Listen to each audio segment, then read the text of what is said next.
Hello दोस्तों, स्वागत है एक बार फिर से आपका मेरे चैनल पे RS लीगल अपडेट पे।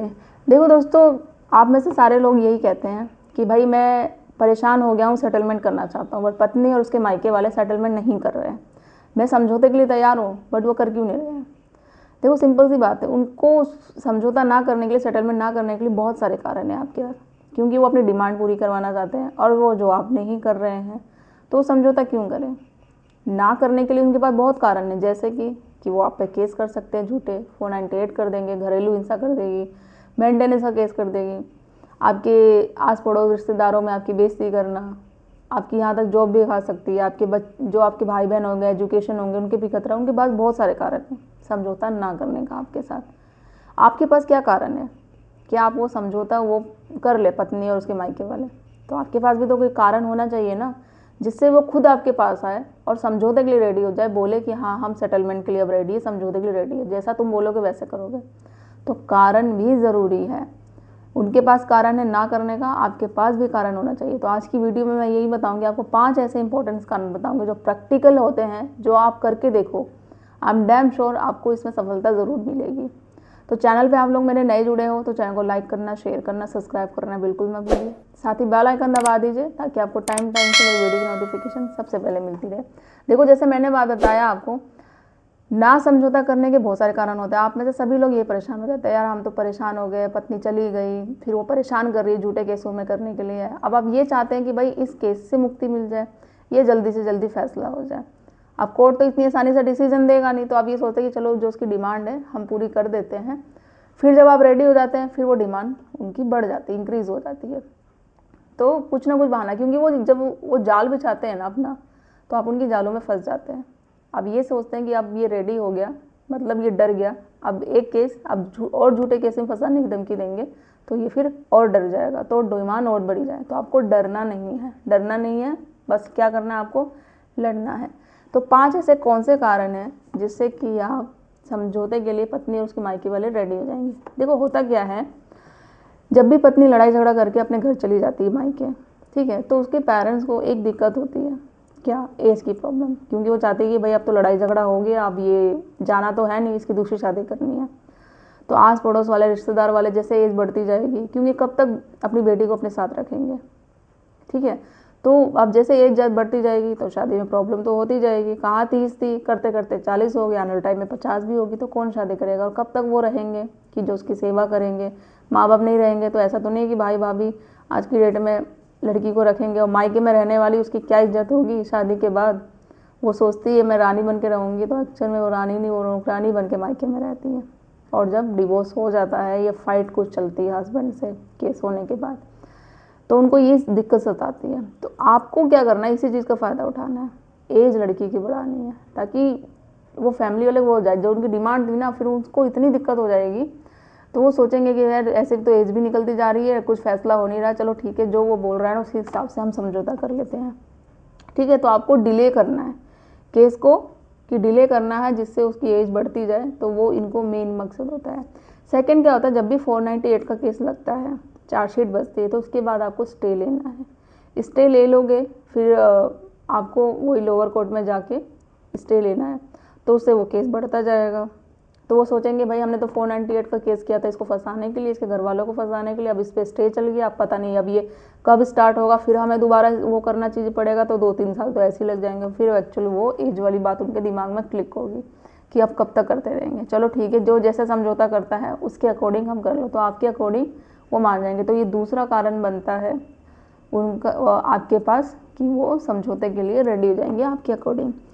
तीसरा होता है, जब पत्नी उसके घर वाले मेंटेनेंस लगाते हैं, तो पता है आमतौर पे आप लोग यही बोलोगे कि मेंटेनेंस लग ही जाता है चाहे कुछ भी कोशिश कर लो। तो यही आपको वो करना है, मेंटेनेंस लगने नहीं देना है किसी भी कारण से।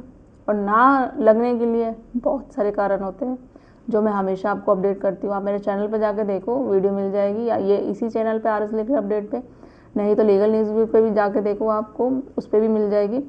पत्नी पढ़ी लिखी है, वर्किंग है, नॉन वर्किंग है, या अडल्ट्री में है। आमतौर पे जो होता है मेंटेनेंस ना देने के लिए सबसे बड़े जो कारण होते हैं, एक तो वो अडल्ट्री में है, जिससे आप साबित कर दोगे, या वो बिना किसी कारण के गई है, आप पे झूठे केसेस लगा दिए, वो साबित तो नहीं कर पा रही है क्या रीज़न था, तो बिना किसी कारण के जाना, तो भाई वो तो मेंटेनेंस की हकदार ही नहीं है। और वो अगर उसका रिश्ता और किसी के साथ है तो आपको मेंटेनेंस देने से लगने ही नहीं देना। जिससे क्या होगा, जो उनकी डिमांड थी कि भाई तुम्हें झूठे केसों में फंसाएगी, ठीक है, केसों में फंसाएगी, तुमसे ही पैसे लेगी, तो वो चीज़ जब इसका इन लोगों का जब रुक जाएगा ना, कि वो खुद ही अपने बिछाए हुए जाल में फंस जाएंगे। बोलते हैं ना कि अपने पैर पे खुद ही कुल्हाड़ी मार देना, फिर वो सोचेंगे कब तक ये चलता रहेगा। हमने तो सोचा था इसको पैसे में फंसाएंगे, इससे ही पैसे लेंगे, तो वो चीज़ें ना हो के वो उल्टी हो रही है। वो केस करती है आप पे, वो केस करते हैं, तो मैं हमेशा बोला है कि आप भी केस करो। और नेक्स्ट 4th इम्पॉर्टेंट पॉइंट है इसी बात पे कि काउंटर केस करना है। सबसे बड़ा यही है आपके पास कि वो लोग समझौते के लिए आपके अकॉर्डिंग जैसा आप चाहोगे ना वो रेडी हो जाएंगे। कि वो आप एक केस करते हैं, आप करो ना 2 केस। किसने बोला आपके पास राइट्स नहीं है, किसने बोला आपके पास अधिकार नहीं है। वो डीवी का केस करते हैं, आप अपनी मम्मी अपनी बहन की तरफ से डीवी का केस कराओ। घरेलू हिंसा का केस, डीवी का केस कोई भी महिला कर सकती है। सिर्फ वो महिला नहीं कर सकती जो सिर्फ घर की बहू हो या वो पत्नी हो। ये घरेलू हिंसा केस चाहे आपकी वो एक हर एक महिला के लिए अधिकार है। तो आप अपनी मदर की तरफ से भी करवा सकते हो, बहन की तरफ से करा सकते हो, क्योंकि बहुएं भी सास या नंद पे करती हैं घरेलू हिंसा। आपको गाली गलौज दी जाती है, मारने की धमकी दी जाती है, जबरन वसूली की धमकी दी जाती है कि भाई ये तू हमारी डिमांड पूरी कर, हमें पैसा दे दे, हम तेरे पे केस सजा देंगे, नहीं तो तुझे झूठे केस में फंसा देंगे या तुझे देख लेंगे, इस तरीके की धमकी। तो आप भी करो ना, बहुत सारी धाराएं हैं जिस पे कर सकते हैं। सबसे बड़ा फिर इसके बाद मानहानि का केस करो। जो आपकी मान को हानि पहुंची, आपके समाज में इज्जत में झूठे केस में फंसाया गया, पूरे समाज आस पड़ोस में क्या इज्जत रह गई। पुलिस वाले आते हैं, सबको सारी जगह यही होता है, यार ये इन लोगों ने तो अपनी बहू के साथ पता नहीं क्या किया है, इसने अपनी पत्नी के साथ पता नहीं क्या किया है। तो काउंटर केस करो ना। मैं जानती हूँ काउंटर केस करना इतना आसान नहीं है, बट आपको करना पड़ेगा। अपने वकील के साथ बैठो, सलाह मशवरा करो कि हाँ ये चीज़ें मुझे ये करनी है, तो क्या है मेरे पास राइट्स। 504 है, 505 है। मैंने स्पेशली एक इस पर वीडियो भी बना रखी है, आप देखो मेरे दोनों चैनल में किसी पे भी आपको मिल जाएगी। तो उस चीज़ का आप यूज़ करो, बैठो अपने एडवोकेट के साथ सलाह लो, या हमसे कुछ सलाह लेनी है, मुझसे लेनी है या मेरी स्ट्रीम से लेनी है, तो आप कॉल पे अपॉइंटमेंट बुक के बात कर सकते हो।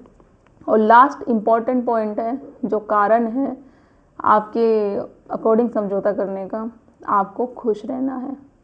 क्योंकि पत्नी क्या चाहती है, जब केस करती झूठे तो मोस्टली आप लोग निराश हो जाते हो, मानसिक तनाव ले लेते हो, तो वही उसका सबसे बड़ा हथियार बनता है कि जो वो चाह रही थी वो आप वैसा ही कर रहे हो। तो आप खुश रहोगे ना, कि आप दिखाओगे कि मुझे कोई फ़र्क नहीं पड़ता, कर ले। और आपको रहना ही एक्चुअली, क्योंकि झूठे केसेस आपको पता है, आपको क्या टेंशन लेना, कल नहीं जाके वो केस ख़त्म हो ही जाएंगे।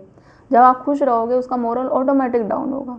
वो चाह रही थी यार हमने तो इस पर केस कर रखा है, इसको कोई फ़र्क ही नहीं पड़ता, ये तो आराम से आता है, खुश रहता है, तो वो ऑटोमेटिक मोरल डाउन हो जाएगा। जो आपको परेशान करना चाह रहे थे वो खुद ही हो जाएंगे, ठीक है। और जब आप पे केस किया है, आप उसके घर वालों पे करोगे, उसके माँ बाप पे करोगे, सेम सिचुएशन जब उनको फीलिंग वो फील लेंगे ना, और जब 500 मीटर जाएंगे वो केस प्रेजेंट होने, उसके माँ बाप ये, तो वो समझेगी कि भाई क्या होता है कि माँ बाप पे केस भी करना। और खुश रहोगे, मोटिवेट रहोगे, तो वो तो वैसे ही वो उनका सब मोरल डाउन है, तो वही बोलेंगे यार हमने तो केस किया, इसको तो कोई फ़ायदा नहीं है, चलो छोड़ो, जैसे समझौता करते वैसे रेडी हो जाओ। क्योंकि टाइम तो हमारा भी जाएगा, लेना देना कुछ है नहीं, हम तो चाह रहे थे ये सारी, और गंगा उल्टी बह गई। तो इस तरीके से करो समझौता करने के। आपके पास मैंने 5 कारण बताए हैं जो लीगल है और प्रैक्टिकली चीज़ें जो होती हैं, बस आपको ट्राई करना है। वीडियो देखने का मतलब ही नहीं वीडियो देख के आप निकल जाओ, उसे इम्प्लीमेंट भी करना होता है, जब भी केस में आपको सफलता मिलेगी। तो आशा करूँगी आपको वीडियो पसंद आई होगी, तो ज़्यादा से ज़्यादा लोग तो शेयर कर दीजिए, चैनल को सब्सक्राइब करना बिल्कुल मत भूलिए। जल्दी मिलती हूँ मैं कैसे इन्फॉर्मेटिव वीडियो के साथ, तब तक के लिए थैंक यू।